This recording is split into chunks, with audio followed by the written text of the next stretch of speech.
Almost caught me off guard. Did catch you off guard. Almost. Also, hello everybody. Welcome to another episode of Best of 5. My name is Elon. I apologize for not being here last week.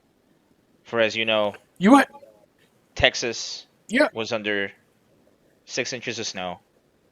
And because people decided that our electricity grid shouldn't be under any government things, regulations. Thank you.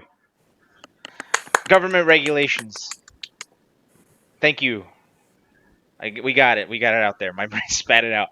But yeah, because our electricity grid, people in the state of Texas decided shouldn't be under government regulation, and they said, hey, we'll do our own thing. And it turns out that they wanted to save money and didn't do anything of those regulations, and that's, a lot of people died because of it. So good, Texas. Anyway, hi, this is a FGC talk show. Allegedly. For anybody else that's up in Texas, let me know if you guys are surviving okay. Things are we're still recovering. There's still no food in supermarkets. There's still people without water. I have a couple friends who lost power again today, so if this ends abruptly, you know where I am.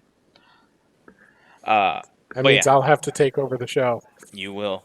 I look like a Joe Rogan bunker? What's a Joe Rogan bunker? Oh, I'm in the Joe Rogan bunker. Sorry, I can't. Steve, introduce yourself, will you? I'm having a bad time over here. I'm Steve, Ace King Offsuit Jurek. You see my name up there? That's who I am. That's how you can reach me on Twitter. The main squeeze. We're here to talk about fighting games, and there's a whole lot to talk about this week. This is I felt like I mentioned it last week when we talked about the fighting game roundtable. It feels like sort of an Evo-like atmosphere, but with everything that happened, all the reveals from the roundtable on top of the season final for Capcom Pro Tour, it feels like Evo. This feels like a post-Evo show. Am I alone in this? Is it just me? Are you backing me up on this, Alon? Am I just talking crazy? Can I be completely honest? 100%. 100. Only way to be. What'd you say? Sorry. I am in no mental state to be hosting this show today, but we're going to power through it, everybody. So yes, I will agree. It is like a post-Evo show. What came before that? I have no idea.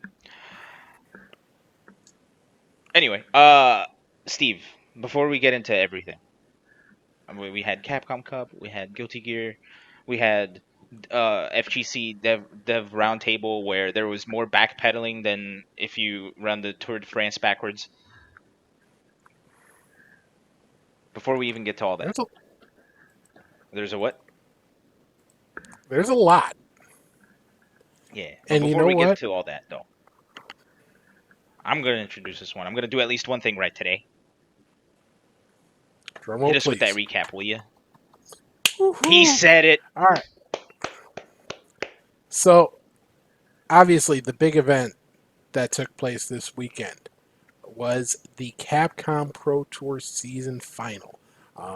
If you've been living under a rock for some reason, the Capcom Pro Tour final, the Capcom Cup, was canceled, so they invited everyone who qualified, as well as a few others, to put on some exhibition matches, showing off some of the best that Street Fighter has to offer. And there were some really good matches. You see the results of night one. Jalehe, a 4-1 win over Picaro, holding it down for Brazil. VX Bao, 4-2 over Jiewa in the All-China matchup. CJ Truth with the speed run. 4-0 over Mandrake. That was not so close. On the other hand, the Australia match came down to the wire. Somniac and Rumors came down to the final game. Somniac getting the 4-3 win there. Nephew pulling off the 4-2 win over Samurai. And in the main event of night one, Luffy, the former Capcom Cup the former Evo champion, 4-1 winner over Phenom. What about night 2, Steve? Night 2, more heavy hitters there on night 2. It started out in Singapore, the all Singapore match. Cien, a 4-0 win over fellow countryman SKZ, excuse me. Battle of the Birds, Big Bird versus Angry Bird. Big Bird, 4-1 winner, taking it over Angry Bird. All Dominican matchup, Mena RD. Not only his countrymen, but teammates. Remember, Bandits is the team that Mena RD started, or helped start at least. You But know, taking it for. before you go, Steve, you know who else helps start things? Zero I Zero think Tenjo that you. helps Yes. start best of Not, 5. Thank you for the resub. and that's 9 months now, so that 9 means months with the Twitch Twitch Prime. baby. Yeah, what's Steve? What's Tinge's Twitch baby name? We're going with Cisone. Okay, I'm I have no trying to idea do a what that means. playoff a season final. Oh, I'm trying gotcha. to do a playoff a season final. Not quite working out, but That kid's going to grow up. congratulations. Your Yeah, that kid's gonna grow up to get bullied because of that name. So good job, Steve. Thank you. Thank you. Thank you. Uh, big thank you, Tinja. And you know it's crazy because he has been using his Prime sub on us for 9 months. So every time he's here, he subs with the Prime, and you can too if you have Amazon Prime. Might as well use it on us because you get a free subscription. And if you haven't used it and you leave here, you're gonna forget it exists. So might as well give it to us. You know what I'm saying? Don't let Bezos get more money out of your pocket or my You, pocket. you, he's getting the money already. It's Yeah, just a but then they matter have of to. are you But going to if get it, the benefit from that money that you've already given? but then if it's not used, then he gets $3 more that we wouldn't get. You Taking know out what? Bezos It's three cool. dollars at a time. Here we go. Sorry. Now go back to. Let's go back to the recap. The second half of night 2 saw Takamura knock off one of the most picked people in our prediction contest, Infectious. 4-2 winner for Takamura. The NLBC Classic. IDOM and Smug final game, final round. But it's IDOM the 4-3 winner in that one. And your main event, the Street Fighter season closes with a Daigo win 4-1 over Gachikun.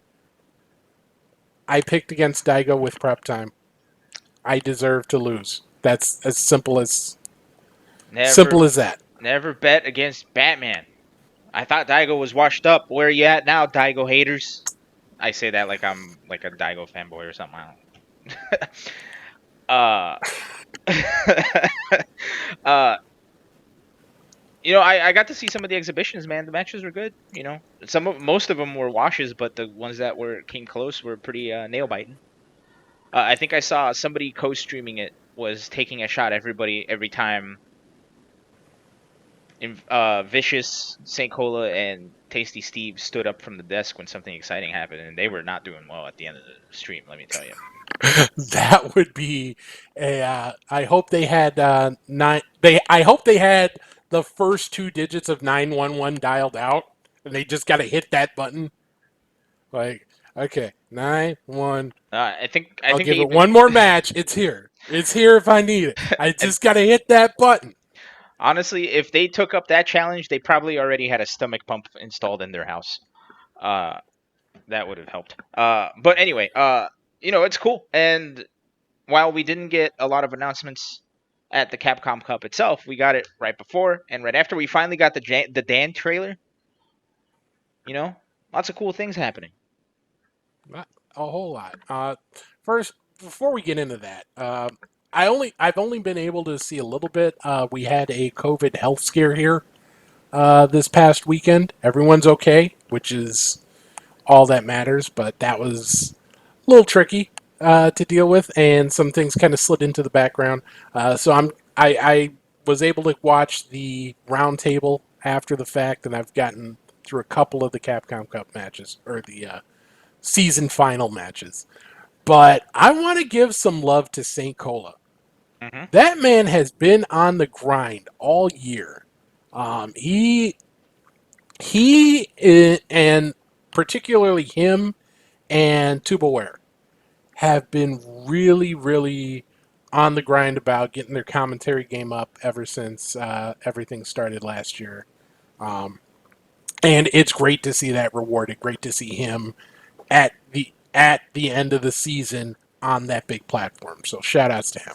Absolutely. Yeah, no, it's crazy because he seemingly came out of nowhere, at least to me.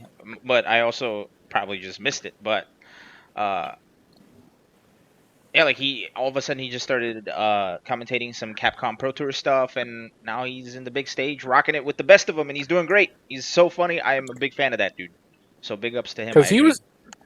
he was doing pretty much he was serious about taking opportunities. He was commentating pretty much anything he could. Um, you know, no matter He what the started tournament with low size. kick And fights. Oh, yes, hey, Sharpie in the house, the I voice of God coming in. Yeah, I've actually been here for 10 minutes. I just didn't want to interrupt everyone praising St. Cola. You can join in St. Cola praise at any time.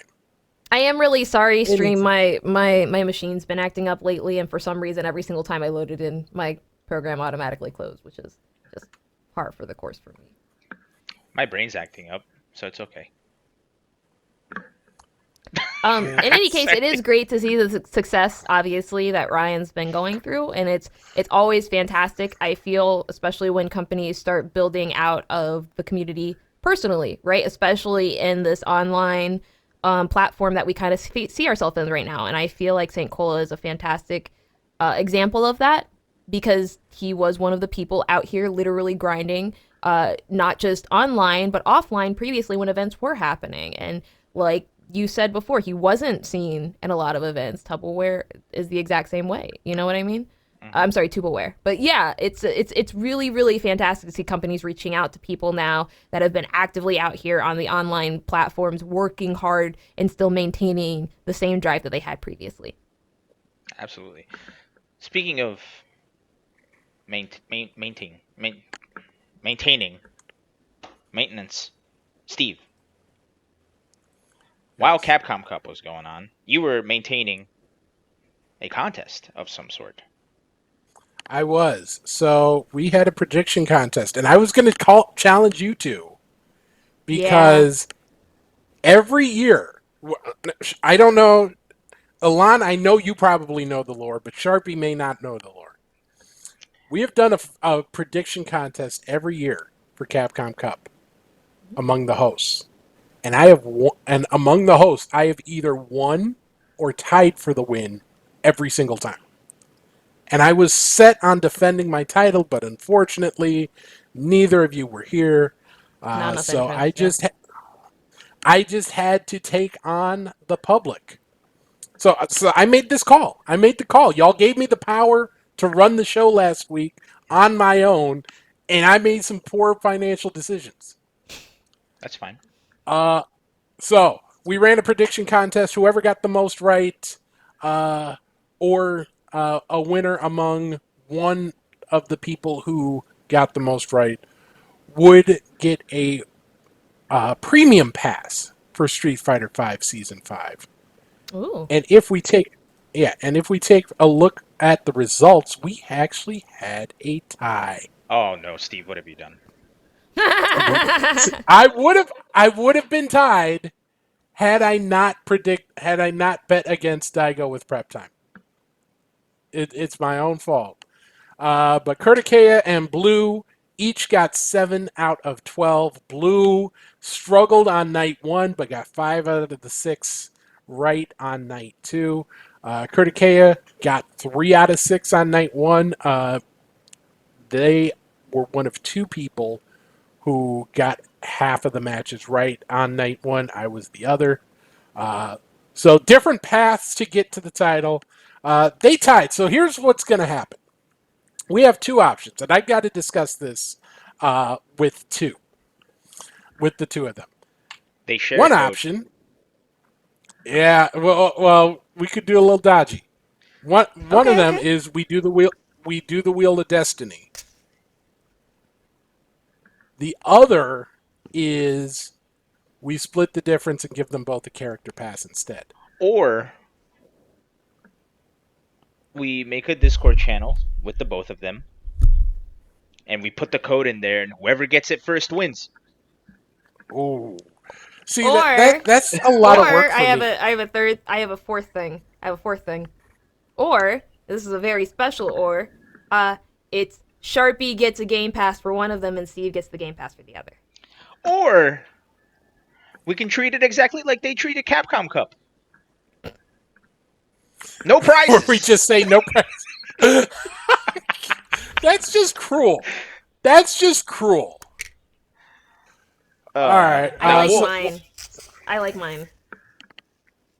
No, my wallet doesn't like yours. Okay, fair. look, we'll consult the best of 5 accountant, and we'll get those out to you. We'll figure it out. We'll make it happen. Yeah. We will share the results of the negotiations on next week's show. But at least one of them is walking out of here with some sort of prize. At least one. We'll see exactly how it plays off. Congratulations. See, that'll teach you to promise people prizes. That'll also teach you to bet against Prep Time Daigo. What the hell is wrong with you?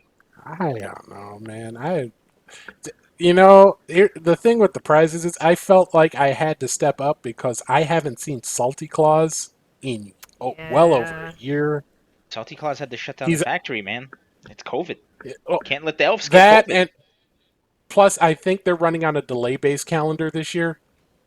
So, yeah, that's the only kind of netcode they get in the North Pole. On that satellite internet. Yep. Hey, maybe the Elon Musk Starlink? Maybe that'll get you up to date with Salty Claus. But we'll see. We'll have to check in. We'll have to send them the carrier pigeon up there. I hope it doesn't freeze. Any other news for us, Steve? We've got a whole bunch of news, so let's just dive right into it. Do we want to talk? How do we want to do this? Let's just go top to bottom. About. Yeah, let's talk straight through. Okay, I think we got this. So let's talk about the new DBFZ competition. Okay, here you go. First, stop. What? Okay, what? Because we got to give some love to Die by Sword. Oh, the savior of Best of 5. The patron saint for the 40th straight month. Thank you very much for every bit of support you've given us. Thank you for the sub. What was I going to say? I want to say 40 months is the longest, but every time I say that, somebody comes in with like a 41 or a 42, so I'm not going to say it. But thank you, Die by Sword, nonetheless. We appreciate you being here as always. You are a lord and a savior of Best of 5. Keeping you there. You got the founder badge, so there is no more. There is no above. Maybe there is. I don't know. All right, so let's talk about this DBFZ competition. Right, am I playing the trailer? Yes, go ahead and play the trailer. Okay, here we go. Place on this past Thursday. Or no, Friday. Pardon me. And I don't have the results off on me, and I apologize for that. But it's going to be like each character can only be on one team. Wait, so everybody has to pick a different character? Yeah. Yeah, the captains draft teams for each team, or for each player, but each character can only be used once. Blue's got a link to the chat to the draft results. So let me see if I copy this image. Would you be able to pull it up? I guess. Always making me do work. I know. I'm sorry. But yeah, that's going to start in mid-March. That is part of the new Dragon Ball competition. It's a combination of 3 different Dragon Ball games. It's the card game, Dragon Ball FighterZ, and I believe Dokkan Battle, I right? forget that. Yes, What's the last one? it's Dokkan Battle, the mobile game. Oh, okay. Okay. You know who else is mobile? Fanatical Milk has mobilized Twitch Prime for 8 months. It is a Tuesday. And again, just remember, if you have Amazon Prime and you haven't used it, use it on us because you're gonna forget about it. You know, don't let it go to waste. Don't let it go to waste. That Uh, Sorry, what Go were you ahead. saying? No, go I ahead. was I was going to say that Blue in the chat brings up a really good point. Nappa and Zamasu won't be used during that event, and while they were very, very, very strong a couple of seasons ago, a lot of the balance changes inside of Dragon Ball Fighters have left them in kind of a weird spot lately. But one of the things I wanted to point out was that one of the very first characters picked was actually Kid Buu. The very next character after that was Kid Goku, and the very next character after that was Broly. And the reason for these changes are specifically because when you start looking at some of these teams, you start looking at like some of the way that the meta was built. A lot of these are not just comfort picks. A lot of these are very meta picks. And so my question and my thought process with all of this is, I'm wondering if this is going to end and finally result in a balance change for the entirety of the game. Because a lot of these characters, when you start looking a little bit further down into like the 5th and 6th tier of the game, these are characters that are not normally used in competitive play. You have let's just focus right now on Beerus. Let's see if because we have Super Saiyan Goku here. We have Jiren. Like, these are characters that they don't always play in tournament play, but they have been being enough to being like, okay, we definitely want these. The first place team, the players who won the national finals, always picked last. And by that, do you mean Team Red? Because that doesn't surprise me. Because UI Goku was probably one of the very first or second picks. Jiren's really good now. I understand. It's just interesting to me to see a lot of the first couple of picks. Because the first couple of picks are people that were picked specifically for their assist power, not necessarily just for their point power. That's what I think is important. So it's like, the reason I bring it up is because the characters that are really really strong in the game are not characters that are always strong on point. These are characters that are really really strong in the assist game, right? So my question is, I wonder if they're only running these tournaments to help rebalance the game, and that would be a really interesting way. Was my what I'm trying to get around to? That'd be a really interesting way for developers to decide on how to balance a game by doing character select teams like this inside of specifically team-based games. It's something we saw a lot inside of the Marvel competitive world back when Marvel was, flavor of the year type of thing, and it's really interesting to see it now inside of Dragon Ball. I We don't actually have the I picks don't here. Sorry, Steve. Go ahead. I was going to say, I don't think it's necessarily to promote a particular rebalance or to get ideas on rebalance, anything like that. I think it's just a way for them to put a new spin on an online event because we're looking at a, a significant amount of time before we're going to be able to get back into offline events and traditional tournaments. So, um, we talked. It was kind of brought up during the roundtable where a lot of these publishers are talking about, hey, maybe we should get together and do an event all together on our own. They're trying to get new ways, new spin to get a bit of attention on their game because these tournaments have been for a lot of these games one of the primary ways of advertising the game throughout the year. And without offline tournaments, that's gone. So they gotta adapt and change. Here's the results of the pick. Bam. There you go. This is the graphic, and yeah, I can't help but be a little bit hurt in the heart region. I'm heartbroken. That's the word about Nappa hanging out in the middle there, not picked. Sad It's times. not I that strong in the meta anymore. yeah. Well, I'm just saying I like the character. I'm sad he's not Yeah, there. that's fair. He's a cool character. It's just when you look at everything that Nappa does, it's like Android 16 does it so much better. It's just every single thing that Nappa does, Android 16 Broly does better. And I'm surprised that they picked Videl over Zamasu, honestly. I'm also very surprised that Ginyu got in above like fucking Majin Buu for Team One. But I'm seeing in chat that Team One specifically had to pick last, so I guess I'm not as surprised. Yeah, Well, because that's the team of people who won the national championships.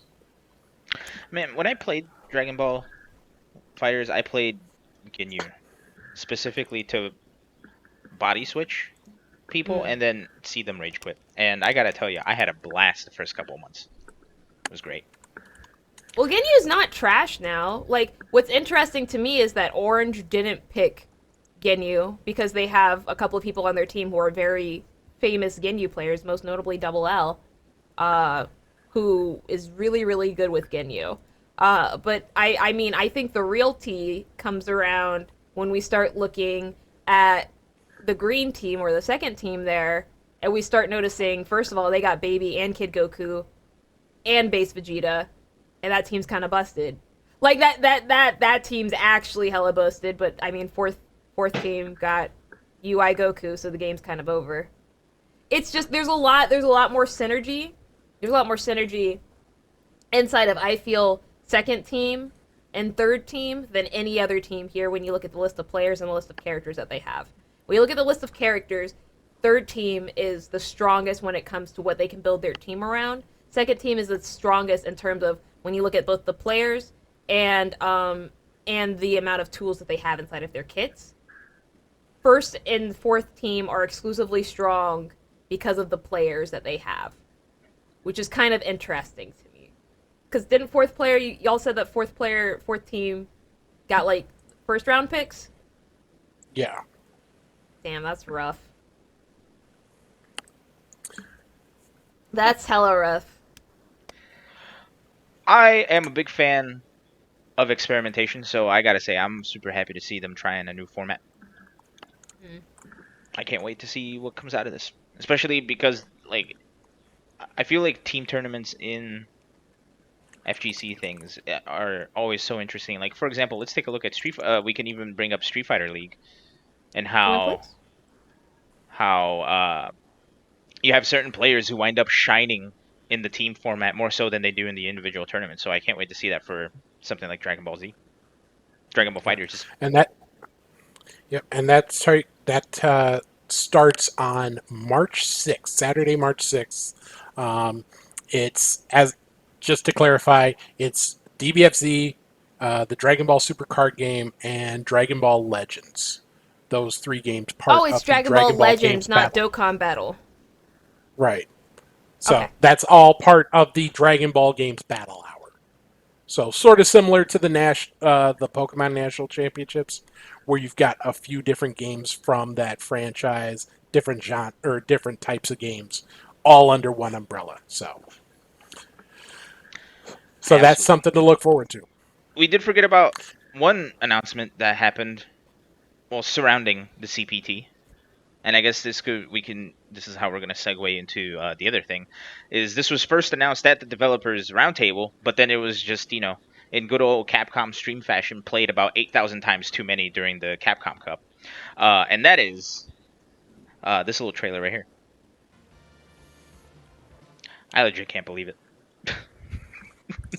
I'm actually impressed. Um, does this mean we have to floss now on the show? Is that so? Do I? Nope. Oh no. Oh no. So we're making a GIF Steve, out of it's that. different. It's different sides, Steve. Oh no. We're making a GIF out of that, and Steve, you're not gonna live that one down. But I will say it is very interesting that Fortnite actually gave Ryu a gun, which he's been needing in Street Fighter V, and he gave it to Ryu before the update came out. So good He might stuff. not need it anymore. Right, He but might be back on the character select screen. right, but they gave him a gun regardless. And I also find it very bizarre that Fortnite is the closest the closest we're gonna get to another MVC with Wolverine and Ryu fighting each other Oh because Wolverine's also in no! that game. Uh, so that's crazy. Oh Uh, no! and that's one of those things where like I saw the leaks and I was just like, that can't be right. That's not gonna happen. And here it is. Crazy. Absolutely So, crazy. For those of you that don't know, um, Ryu and Chun-Li are now in Fortnite, and you two Fortner. can Fortnite, and you two can see a smiling Ryu for the first time in the character's entire history. and This begs the it's a question: is this little going to be unsettling. our generation, like the next generation of how gamers know Ryu? Mm-hmm. You know, is Yeah, this what Ryu it's from going to be? yeah, Ryu from Fortnite. Oh I dear know. God! Ryu and Chun Li from Fortnite. You know, Chun Li got You snubbed know from what? the Chun Li got snubbed from the Mortal Kombat movie, so they had to put her in Fortnite. I'm so glad there's so much that happened this week, so we don't have to talk about that. Woo. I'm just so glad. Um, that wasn't even the only competition that got announced We have a lot more news for this y'all, week. and we just gonna keep it rolling and rolling, ain't we, Steve? What's up? Keep What else we it got? rolling. Uh, we've got the new competition announced by WePlay Esports. This is an organization based out of the Ukraine. It is partially backed by Alexander Usyk. I might be mispronouncing that name, but he is a former world heavyweight boxing champion. Uh, and this is part of what they are calling a $25 million investment in the WePlay Ultimate Fighting League. It's unclear exactly how that $25 million is being spent, but what they announced is the Ultimate Fighting League. This is going to start. It's going to be a multi-season event. They announced the details of season one this past week. It will consist of 3 different 16-player invitationals over the course of 3 weekends in late March and early April. Those 3 games being Mortal Kombat 11 Ultimate, Soul Calibur 6, and Tekken 7. Each of these games will have a $50,000 prize pool. The exact breakdown of that for the 16 players was not announced. This will be an offline event. It will be held in their own arena, the WePlay Esports Arena in Kiev, Ukraine. They just had I believe it was called the WePlay Dragon Temple, which was a Mortal Kombat invitational that was won by Tekken Master, but Foxy Grandpa was there, a few other big name players. So it's not their first rodeo in fighting games, but this is what appears to be a significant move into the arena. So we will see how this plays out. Players to be invited will be announced later, but again, that starts in about a month with Mortal Kombat 11 on the 25th of March. Yeah, and it's crazy how disproportionate the money going into this is compared to other FGC events. So we'll see what happens. Well, saying it's a $25 million investment, we don't know where that investment is going to. That might be going to their arena. That might be going to. They might be thinking, okay, we're going to expand to games X, Y, and Z, and we're going to have 20 different leagues, and we're going to do that. We're going to have basically a tournament every single week, and Kiev is going to be the new mecca of fighting games. We don't know what their ambitions are yet. We know they're, like I said, they just ran a Mortal Kombat event under a similar format. It was a 14-person invitational. They're not going to run with crowds, so it's just going to be the players. And They did say that in future seasons they plan on having some of the top players stay on, and then have open qualifiers for other slots. So um, That's there's ouch. still a lot up in the air. Yeah, there's still a lot in the air, but as long as they do what they say they're going to do, as long as they pay out like they say they're going to pay out, I don't see it as a bad thing to have another player in the market. Absolutely. Especially and the thing that I think caught a lot of people off guard. Well, aside from like them announcing the $25 million investment, is that the prize pool for each game is 50 grand. That seems a much more uh feasible than 25 million for a game, right? And I think that's kind of like where the big knee jerk reaction was coming from. It's like, they announced 25 million. It's like, oh, $1 million prize pools. Where? Uh Yeah. so yeah. And we've seen My that whole sort of oh, sorry. approach before. Oh, go ahead.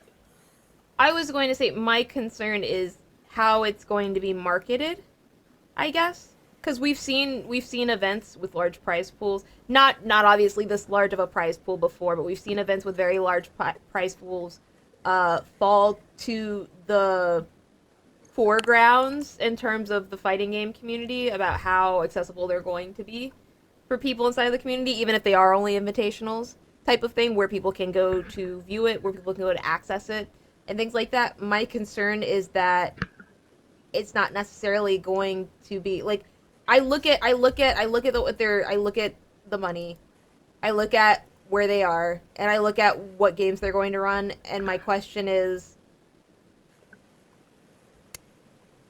not necessarily how you recoup that cost, but how do you make that sustainable for the community, right?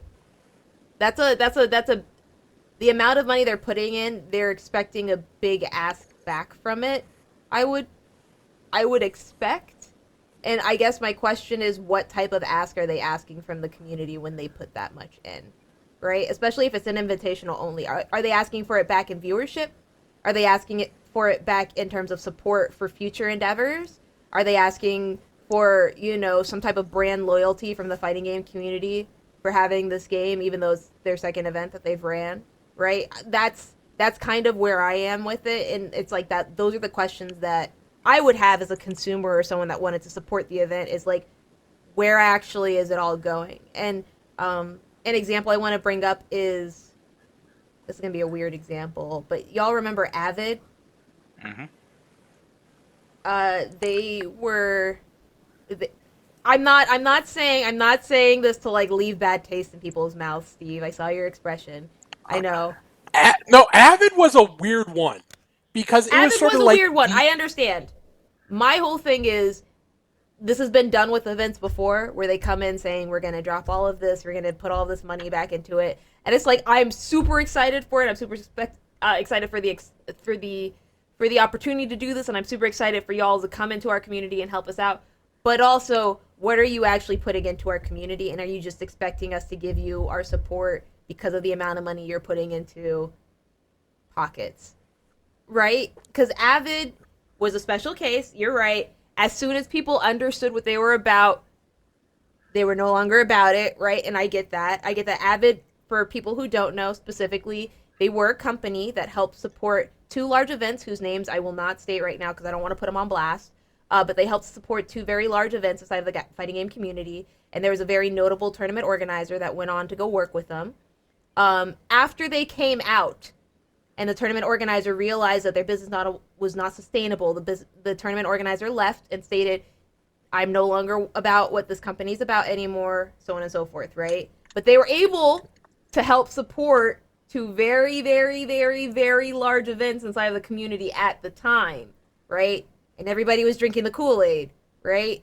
So my question is, now that we are exclusively inside of online only, right? And there are limits to what our online only community can support.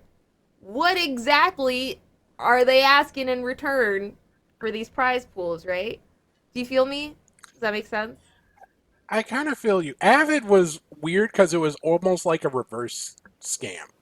or Yeah. not even a scam, but it was like most of the time when you're talking the things you're talking about, these companies come in and they promise the moon, and they're like, Yeah. okay, you invest in us, you give us the support, you give it, you buy your way into our events, and then we're going to be doing this, that, and the other thing. Half it was reversed because they came in with like, okay, we're going to help pay for this, we're going to help pay for that, and they did that before anybody even knew what Avid was. Yeah. Uh, sort of And like, yeah, that was kind of funny to watch in all seriousness. Like, looking back, that was incredibly interesting to watch. But my concern here is that I've seen the specific model entirely too many times. The specific one that they have right now for this specific event, right? And I know they ran an event before, and I understand that that went well. But I'm also saying, uh, what are they looking for in return? You know what I mean? Let Like me. that's what I. Oh yeah, of course, Elon, I please. do want to bring a counterpoint to this, and I think that the exorbitant amount they're spending $25 million, is not necessarily for big prize pools, but for the longevity of this thing that they're creating, right? Because I if we look, understand. yeah, let's look at this graphic one more time, and and, it's prize pool of 50 grand per game, so that's 150,000 for prize pools for an event. That's not even close to 1 million, and there's 25 of those in there. So yeah, and I keep in mind that there's costs in getting all of these players involved. You're flying out 50 people from mhm, basically all over the world. You're doing testing. Obviously, that doesn't add up to 25 million in and of itself, Right. but they also have Dota 2 that they run events for. They also have Valorant that they run events for. So um, I feel like it's not completely pie in the sky here. It certainly, I hope they succeed, but they at least have some familiarity with what they're doing. It's not like a celebrity's coming in and saying, "Hey, I'm going to run an esports thing." Okay, how do you do that? Oh, I'll just run the esports thing. right, and you can So tell they're thinking of longevity because in the announcement they're already saying future seasons we're going to do things a little slightly different, right? yeah, So I want to pull up another point I did not address earlier, which I apologize on, just to expand on this conversation because I think it'd be good for it. But obviously the amount of capital that they have to work with is really large, right? And no one's saying that it's exclusively going to be for the fighting game community or exclusively in prize pools or anything like that.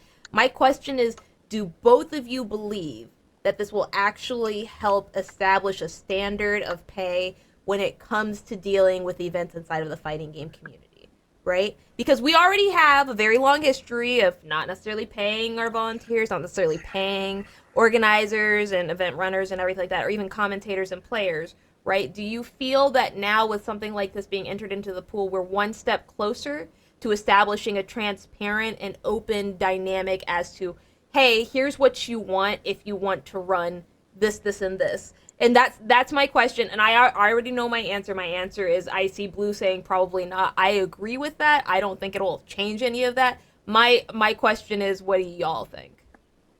I don't think so either. We've seen big money events come in. We saw the Invitational. I forgot who run it, but at South by Southwest, we've seen big money invitational or big money events for like the Brooklyn Beatdown. We've seen big money events come in, and they seem to exist in a different stratosphere as the events that rely on community support, that rely on volunteers, like your final rounds, your combo breakers, your CEOs. That's like apples and oranges. Yeah. So I don't think it necessarily will change anything there. Elon, do you feel the same? well, I mean, one event isn't going to change the entire ecosystem that's been created, right? Unless it's like something completely groundbreaking where it's like the best event ever and now like there's a new bar to be met, correct? So it's one of those things where it Interesting it's question, right? it's a good way to get the conversation started for a better ecosystem for our community because much like everybody's saying and much like you said, we still rely on a lot of the community to sacrifice their trips, to sacrifice their vacations and all this other stuff to volunteer at these tournaments, right? We have a lot of people who go to somewhere and wind up volunteering to help, don't really make a lot of money, or actually any at all, but they give up their weekend to, instead of get to enjoy the event, they volunteer. And granted, that's a fully voluntary thing, and some people enjoy doing that, which is perfectly fine. I'm not saying like one's bad, one's not, blah, blah, blah, all this other stuff. But what I am saying is, the more that we start talking about getting these people paid, the more of an incentive there is for things to not be as duct taped together, right? Because you can easily, like, since it's a volunteer thing, nobody's getting paid. There's no real incentive for people to actually show up and do their job, and it happens a lot where you're at an event and all of a sudden the pool runner that's for your pool isn't there, so they have to bring in someone else. That's happened countless times to me. So it's one of those things where it's like, yeah, paying volunteers and or actually just hiring staff in general is going to absolutely make everything smoother. But how do we get there? And that's one of those things where like we're all struggling for money, like in general, not just the FGC, but just in general. So I guess if it's gonna get to that point, like it has to come from either some event out of the blue, much like this one, creating a different kind of system to go along with that event, or something drastic, which I don't know what that is. But I mean, it's good to get at least it's good because it at least gets the conversation started. Will it change anything? For right now, no. Maybe in the long run, it's a catalyst for something, but it's hard to say. I hope my ramblings made sense because I stopped listening to what I was saying. Oh man, we got so much more to talk about too. Yes. Because we yeah, still no, got... I'm sorry. I wasn't trying to hold us up with that, but I did want to obviously pull that up because I feel like that's always an important conversation that sometimes gets ignored when we see a large prize pool or something coming in from a new face in the community. You know what I mean? Yeah. Absolutely. Yeah. Okay, let's talk about Guilty Gear Strive. Now, we did have a question of the day. Unfortunately, because of my streaming computer taking a big old dump on itself, along with a natural disaster, I don't have it set up. But Steve, can you read what the question of the day and some of the answers, and we'll do our best YouTuber faces to react accordingly. So I asked basically, what was, what did you think of the Guilty Gear Strive beta? Obviously, oh my God! You had a Sorry, chance. I was doing my YouTuber face. Go ahead. You're killing me here. Well, in the overall poll, 60% really enjoyed it, 30% kind of enjoyed it. So 90% of the people who played it did like it. And then kind of dislike, really dislike, got about 5% each. Taking a look at the actual responses, Animate Sam said rocky startup, but to be expected. Extended dates did have solid matches. The tower seemed like a fun gimmick, and they learned that they don't know how to dash. Koryukin said they really need to look at cutting the downtime between matches in the Pixel lobby as their sole focus leading up to release. Right now, they prioritize their own user interface over getting people back into matches. It's such a pity. Any UI that forces waiting is a big no-no. Criticea said it was a 9 out of 10. Their only flaw was that they couldn't give Mr. Dolphin an afro.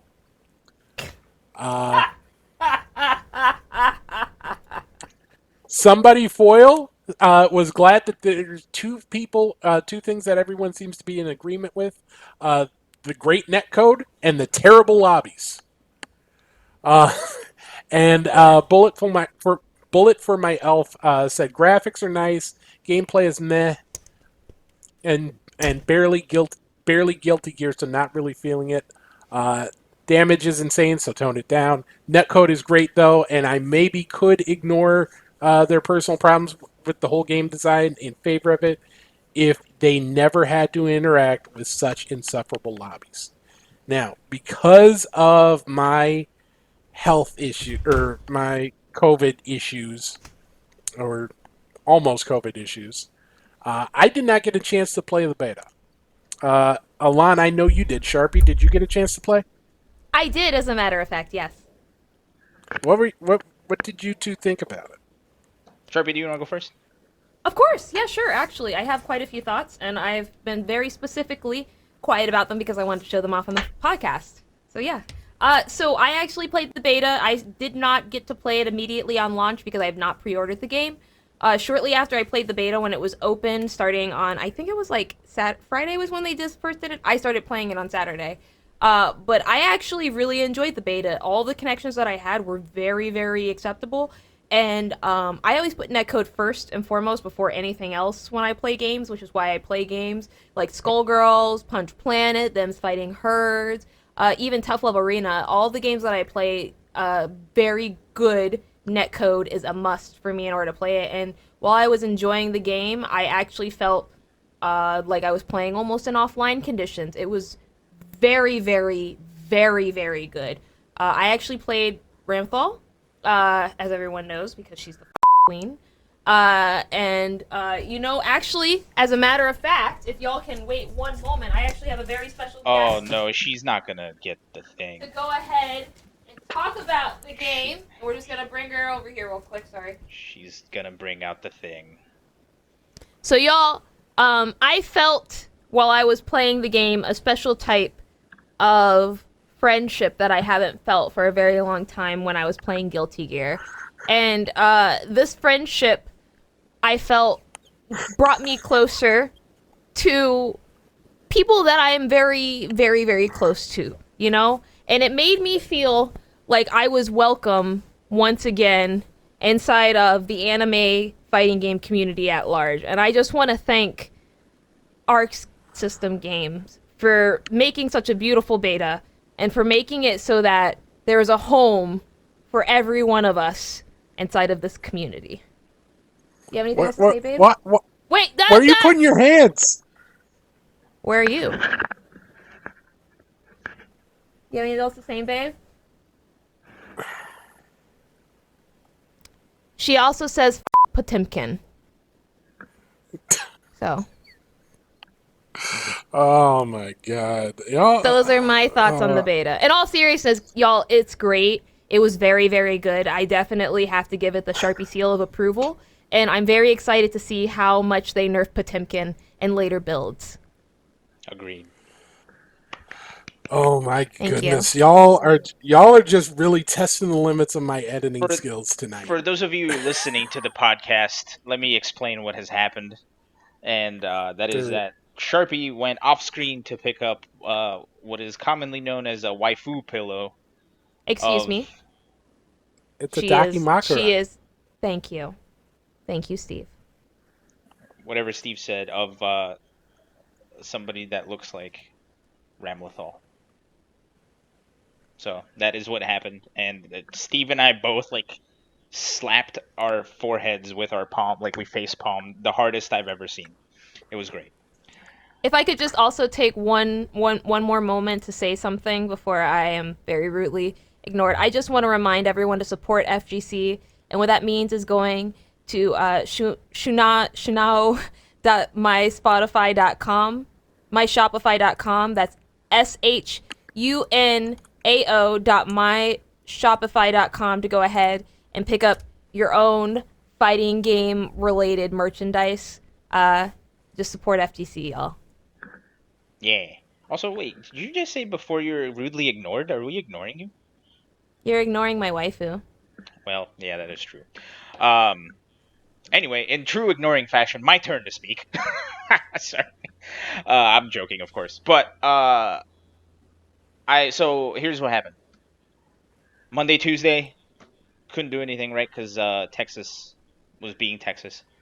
Yeah. And Wednesday, I got my power back intermittently, and I have the game pre-ordered, so I got to play a little bit of the beta, because we were still under a blackout order, which means no appliances that were not essential, so I did not turn on any of my computers, and instead I just turned on my PlayStation 4. I'm doing my part. And I got to play a lot of the beta on Wednesday night, and then, of course, Thursday, Friday, the beta was off, so I got to then play it over the weekend. Now, I played Giovanna almost exclusively throughout the entire thing. She's been super fun. It is a PlayStation 4 is essential. Giovanna's super fun. She has a couple of interesting mechanics. One, she doesn't have a run like every other character in the game has, which is kind of annoying. But she can cancel her dash into a dash, so she can get across the screen still very quickly. She has an infinite, which the scaling is too big for, so infinites really don't matter unless you're trying to timer scam someone. And then you also have to make sure that that person doesn't have a burst and all that other fun stuff. But Giovanna's a super fun character. She's super rushed down. It's basically like if Heiyun and Milia kind of had a baby. That's kind of Giovanna in her style, and she has a couple of really cool mechanics. Like if the more meters she has, she gets a damage buff and a defense buff. And the way health works in Guilty Gear is everybody has a solid, I think it's 420 hit points of health, I believe, and they have differing defense multipliers. So, for example, somebody like Milia doesn't have a defense multiplier. It's just a 1, so things remain the same. Somebody like Potemkin has a 9.5 or 0.95 damage or a defense multiplier, so he takes less damage than other characters. Yeah. Giovanna, when she has full meter, has a bigger defense multiplier than Potemkin. Potemkin's is 0.95, hers is 0.93. So she takes less damage than Potemkin when she has that full meter. And but she also gets like 10% extra damage as well. So it's a super interesting kind of mechanic. It kind of doesn't seem to do a lot except for the defense buff, right? But that might change with the full game. Who knows? And it's crazy because some other characters have crazier mechanics. Like we have Nago Ryuki with his blood meter that everybody's been Yeah. going crazy about. Axel now can stop time from anywhere on the screen because screw it, right? Just stop time, punish a jab from full screen. Why don't you? Uh, Potemkin is just the strongest character that's ever existed in the history of the world. So I'm super interested to see what they're gonna do from now until release to see like how they're gonna change the balancing and how they're gonna change stuff. The lobby's awful. The lobbies still have rollback netcode, or not rollback, the other one, delay based. Yeah. You walk somewhere and then you click a button and it takes like 3 years before you even like get to the point where you're standing still. It's crazy. It's very frustrating to deal with. A lot of people just went into training mode and did matchmaking that way. Um, I hope they fix it before the release because that is really atrocious and it's hard to deal with. I love the concept. The concept of it's super cool, but execution needs a little bit of work. The floor is really cool. I had no idea there was such a thing as a celestial floor. That shit's great. I think that's hilarious. Where so the way the Guilty Gear lobby system works is they have a tower. If you're brand new, you're gonna start at a lower level of the tower where higher level players cannot be in. So if you're like floor 6 of a tower, somebody who is natively at floor 10 cannot go down, but you can go up. Speaking of going up, Kwanzai went up in subscriber resubscriptions for 39 months. Thank you. Thank you. Uh, but yeah, so anyway, I think the floor system is very interesting and it is really good at kind of solving a matchmaking problem of people in like putting people in similar skill levels in the same place. And if you don't want to be put in the similar skill level as other players, you can always go up on your own. So that's super interesting. But the celestial floor is once you're at floor 10, if you win a specific amount of matches, you go up to it unlocks the secret floor area, and it looks like some celestial place. That's why it's called the celestial floor. And up there, if you have to win 5 matches to earn your keep. If you lose 2 of those 5s, you get booted down and you can't go back up. If you win those 5, you turn into a VIP player and you can chill up there with the big boys like a VIP club section. So I think there's a lot of really cool, interesting ideas that I haven't personally seen. There's a lot of really cool, interesting ideas with these characters. The redesign of the characters are really cool. I do agree with Sharpie. Potemkin needs to go. Mm-hmm. I hope that they remove at least 3 of his arms because he has too many. Uh, but yeah, no, I think with the R code errors aside, because at the end of the day, it is a beta. Yeah. I think things went very well, and people are more excited for this game than ever. So, I say overall success, know what I'm saying? I mean, I agree. Elon, I think you touched on some really good points there, and I appreciate you delving into the more deep gameplay, especially of Giovanna, because as someone who's a part of Ram Thigh Gang, I could literally never bring myself to play anyone other than literally the sweetest woman on the face of the earth when it comes to Guilty Gear.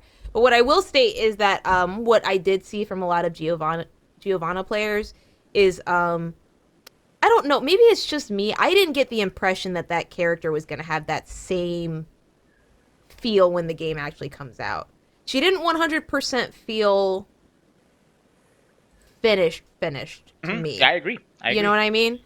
So like that's not any slight, because I understand it's a beta, and that's why like I was very broad with my description. But there were a lot of characters that I felt like they weren't really 100% finished. Her being obviously the most obvious of all of them, but I felt like there were a lot of characters who were missing a lot of, hey, it's kind of weird that this move has this type of box right now, I felt like there was a lot of that inside of the beta, and I was very, very happy to ignore some of that because of how solid I felt the game play net code actually was. You know what I mean?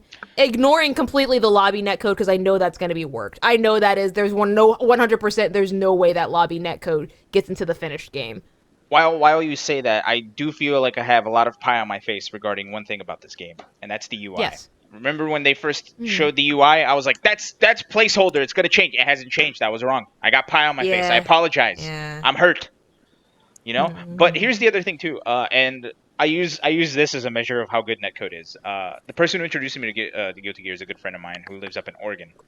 Every time we play fighting games, and this harkens back to like Third Strike Online and Street Fighter 4, every time we play, connection is always ass. Doesn't matter where I am. When I lived in Pennsylvania, connection is ass. When I moved to Texas, connection is still ass.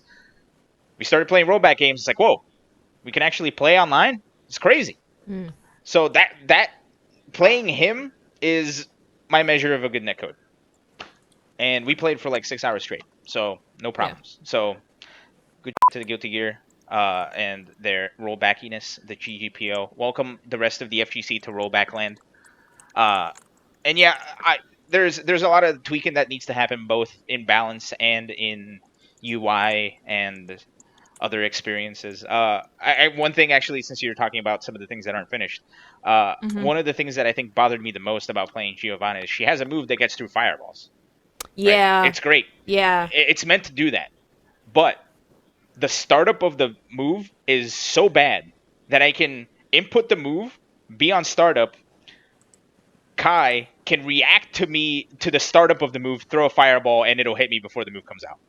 There were a lot of people who were complaining about that specific startup, and my only answer is it can't possibly be done. You know what I mean? This can't be the finished product, and it's very obvious to me that can't. Especially when you look about the amount of polish that were put into characters like Potemkin, who actually does need to be nerfed. He needs to be nerfed to the mother freaking ground. He needs to not literally be able to do any of his pot buster BS from that close. The range on it is actually kind of silly, and the fact that he has comboable command grabs absolutely disgusts me. But in any case, Steve, we have a lot of news, don't we? What's up next on the docket? I do want to say one more thing before we move away. Oh yes, I'm sorry, Elon. My apologies. And this was the last time I played the beta, because I felt like I just hit rock bottom, in the sense that I don't think I could have hit any more rock bottom. And as I was fighting a Potemkin player, and as Giovanna doesn't really get a lot of reward for jumping. Right, so she's a very grounded character, at least from as far as how I played her. Right, everybody has their own opinion. So I was playing this Potemkin, didn't jump the entire game. I jumped once, and that dumb piece of dookie face, bad brain, immediately did the super. Snapped up in the ground. Did the super, and it killed me from like half health. I was like, well, why? And I couldn't do anything because he somehow guessed the right jump that I did once the entire match. And after that, I was just like, well, I mean, if it's gonna be like that, then I'm just gonna take. I just want to remind everyone in our chat and all of our listeners that grapplers ain't. I'm sorry, Steve. I'm sorry for making you edit this. Look, she's been cursing more than I have today. No, in my defense, In my defense, I just want to say throughout the entirety of the time I've been on the podcast, I have cursed significantly less than anyone else here. Alon, I'm not gonna point any Hey, elbows. how about this one? Honey, come It's a joke. on. It's a joke. Relax. I gotta blur that now, and I have no idea how to blur that Oh, stuff yet. you don't have to In all blur seriousness, YouTube does actually look for certain hand symbols and stuff like that. So, Everything's all great right. here. In any case, we have even more FGC news for you, don't we, Steve? What's up next on the There- docket? There was a round table. As if that wasn't enough, we had the second edition of the Japanese fighting game publishers roundtable this past weekend. If you got to watch it live or on or the archive, and you didn't study Japanese, it was probably a little tough for the first 15, 20 minutes because there were some technical issues. So it was. Michael Murray and Giuna who were doing translations, and they couldn't do anything, or they were doing stuff, but we couldn't hear it. So afterwards, they were talking about events, how events were transitioning from going online to offline, or offline to online, excuse me. And I talked about that a little bit earlier in the show. The things they have to do differently. They also discussed the increasing expectations for online play. And the big star of the show was Arxis because pretty much everybody under the sun was giving so much love to the Arxis team for the work they did on the Strive netcode. They talked. They said one of the reasons it was so successful is because they collaborated with people outside of Arxis. They did say GGPO specifically, but it's believed that they use that as just an example of as a stand-in for the word rollback. So not necessarily working with the team that worked on GGPO, but working with people outside of their umbrella to bring in more experience, get some new perspectives, and bring forth a successful product. There were two other sort of standouts. One was Harada, Bandai Namco's Harada mentioned that one of the unexpected outcomes of improving netcode is you end up oftentimes with more players playing on Wi-Fi because the netcode works so well that a lot of people don't notice a significant, a really bad experience when playing Wi-Fi. If it's a game that has a rougher netcode, you're worrying about doing everything you can to improve that experience. If you've got great netcode, a lot of people have a satisfactory experience playing Wi-Fi. So it's sort of like like a perverse reward, basically, for them improving netcode. The other big takeaway was when it came time for Oda from SNK to discuss netcode. They were talking about both netcode and Wi-Fi versus hardline players. He focused pretty much entirely on the Wi-Fi side of the conversation. They did not bring up any sort of discussion about rollback, so that's got people asking about, is that going to be part of KOF 15? Are they going to go delay based or rollback?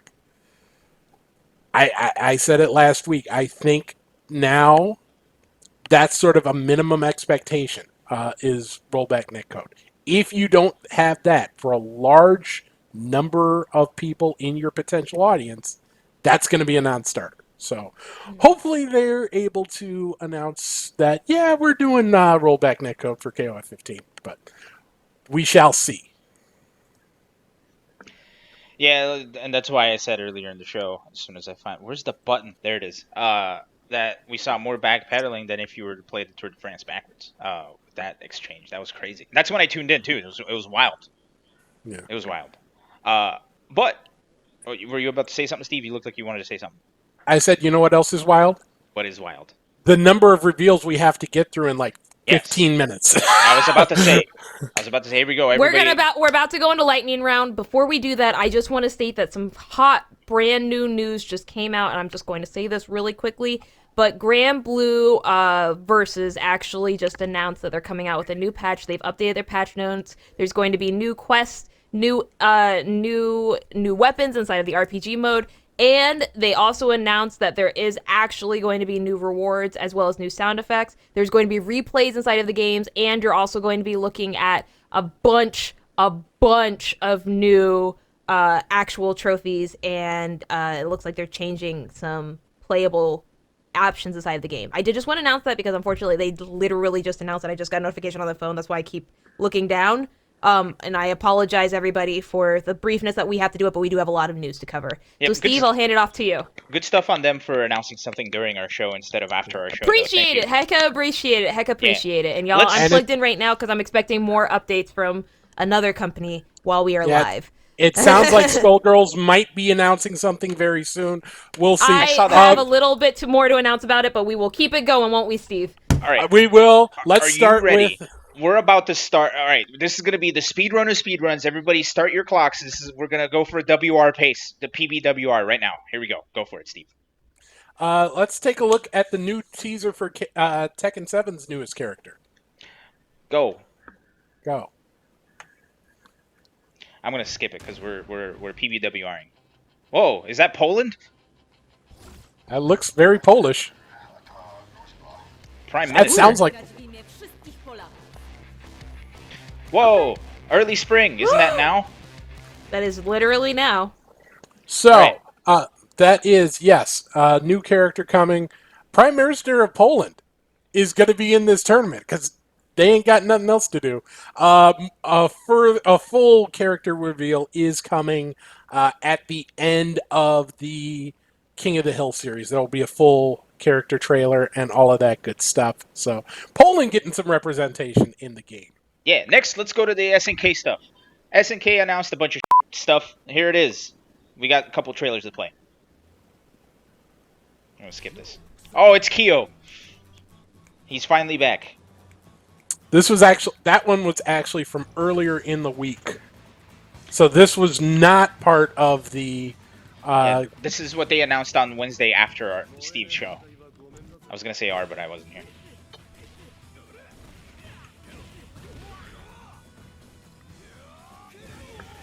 Wow, that's pretty crazy, huh?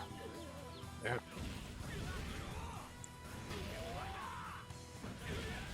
Alright, let's get to Super. That was the 6th character, but not introduced as part of a team. Yeah, interestingly that's so bizarre. enough. It's almost like they needed to... Oh! Wait.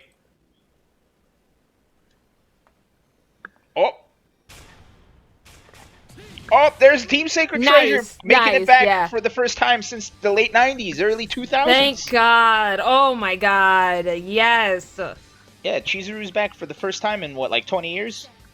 Yeah, I believe so. Wasn't the last game she was in, like, 90... 99? This is the first time they have ever been an actual team. Wow. Well, isn't it second? They had a Team Sacred Treasures before. I thought that was, like, a secret team, though. Oh, yeah, that could be true. I also thought that it wasn't like easily selectable. I always thought it was one of those hidden treasure things, you know? Yeah. But so I'm applauding that. I'm hecka excited about this. Yeah. Steve totally missed it. I caught it. I caught it. I'm he was letting shaking you his have head it. in typical Steve fashion. It's okay. So, other interesting part, that means Joe still doesn't have a team. So are the next 2 characters going to be Joe's team? Or that sort of throws a monkey in the wrench because we sort of assume that each group of 3 characters is going to be a team. Now we know maybe not the case. So it opens the door for the order of these reveals. Speaking of reveals, SNK wasn't done. See, we're going PBWR. Oh, Cham Cham! I like this. They announced her, but now we finally got the trailer for Cham Cham, or however they call her. And she looks pretty cool. I gotta say, the boomerang I'm a fan of. I also I think this is appreciated. adding a lot more. I think this is adding a lot more layers in terms of what Sam Show's actually able to accomplish. I really like her kit. I do. Even though I hate grapplers, I like her. She's cute. She's too cute for me not to like. You know what I mean? I also appreciated the first thing they showed was Tam Tam getting beat up by Cham Cham. You know? Oh, and she's coming out in, what, 3 weeks? On the 16th? Good stuff. Yes. So, March 16th, big day for Sam Show. That's when Cham Cham hits. It's also when the game becomes playable on Xbox Series X and Series S. Ooh, they finally made the switch. Yes. To the new gen. And they also announced one more thing for Sam Show, and it's going to be a crossover with Guilty Gear. It's not a new game. It is a DLC character for Samurai Shodown. It's a Guilty Gear character will be part of the Season 3 pass for Sam Show. I think it's going to be Faust. I want to see Faust with a giant scalpel just beating up on the samurais. That would be so weird. I want to say it's probably Biken. Nah. Sharpie, do you have a guess? I don't want to jinx it. It could be. Yeah, I was. Okay. It could be Kai. Yeah, it could be Soul. Yeah, it could be. But in all seriousness, it'll probably be Soul Bad Guy. Y'all know they love to push him for the franchise. They do, don't they? Yeah. Like, speaking of, it's either Kai or Soul. Speaking of pushing forward the franchise, we finally got the last character reveal. Not too long after a very crappy leak. Anyway, here it is. All right, we're gonna skip the splash screens. We all know who made this. We know what game it is. Do you know? Because I know. It's pronounced Eno. You know what? You let her get her pun. Let me get mine. Her redesign looks pretty dope. I'm not gonna lie. I'm a fan. Even though I hate this character. And she already has her dash that goes up. I'm already upset at all of these air mix-ups. And her stroke the big tree goes under fireballs. I'm even more upset. And she can mash that super again. I'm triply upset. And she's got those dumb notes back again. Anyway, and then they showed, surprisingly, a little bit of what I'm assuming is going to be in the story mode. Look at that dust. And here's the story mode stuff. Whoa! Was that a tag? Oh my god, I'm so sorry to interrupt this right now. We just got a Skullgirls update, and I want to interrupt this literally right now in the middle of this video because they have officially announced 4 brand new characters for Skullgirls. Everybody, this is breaking news right now. They have announced officially 4 brand new characters. They have not announced who the 4 brand new characters were.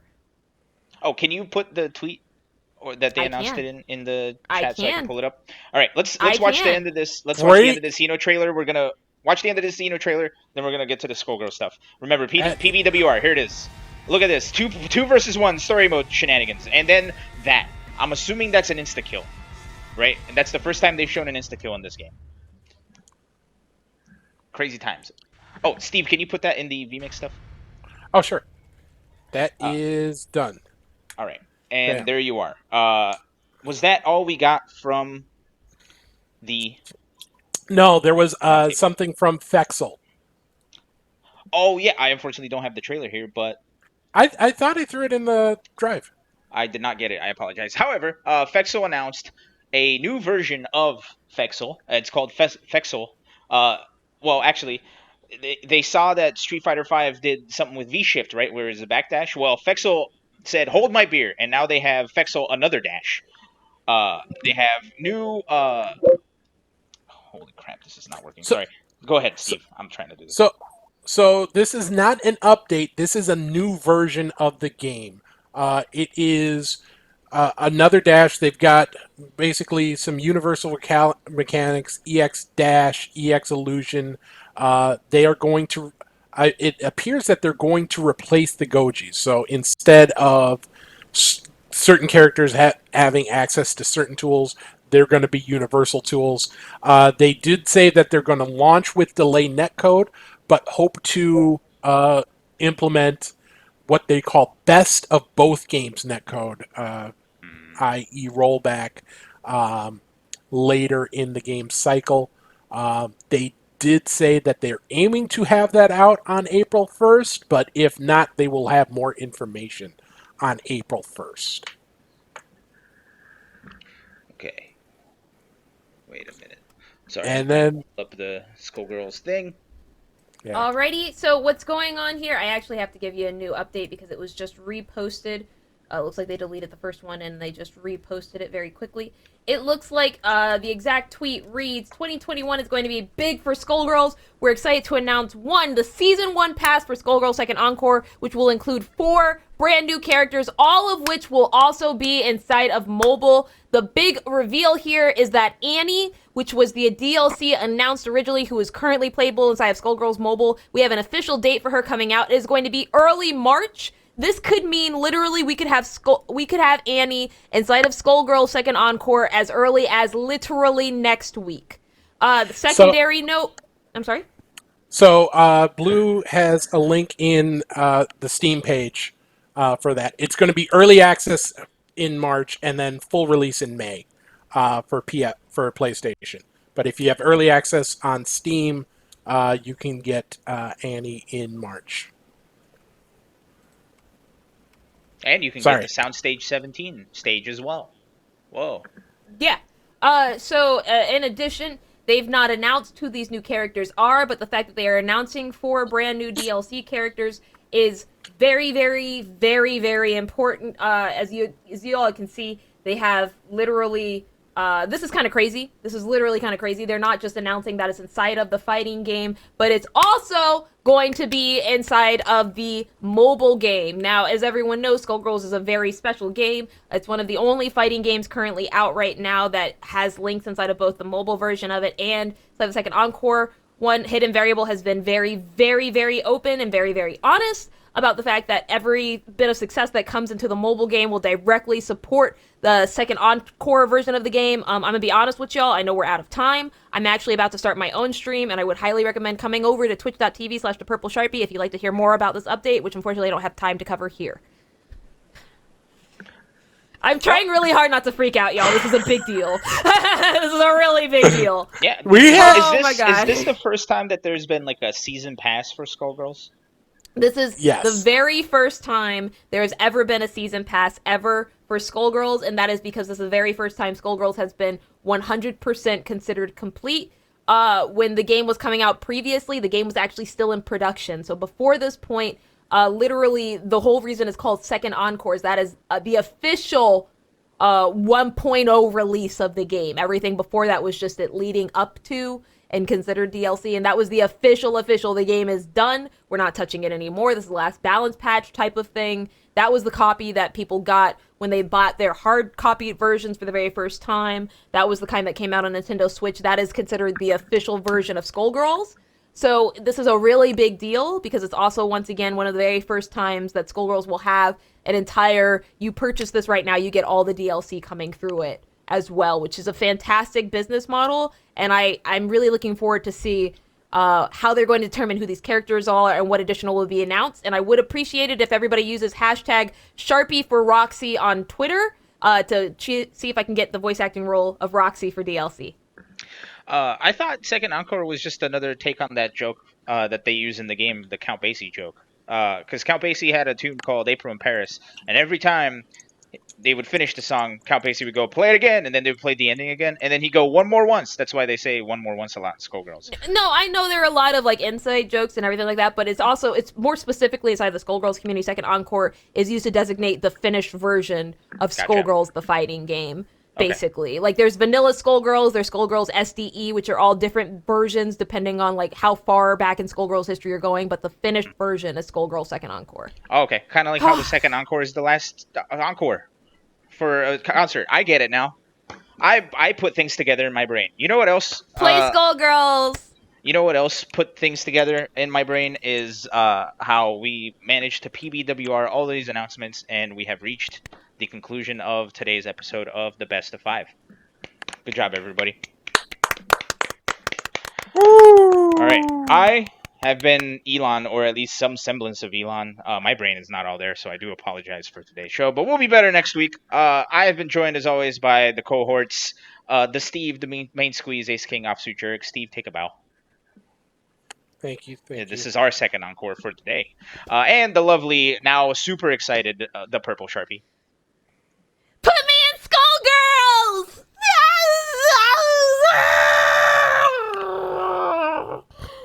Steve, say your thing. Good night, Canada.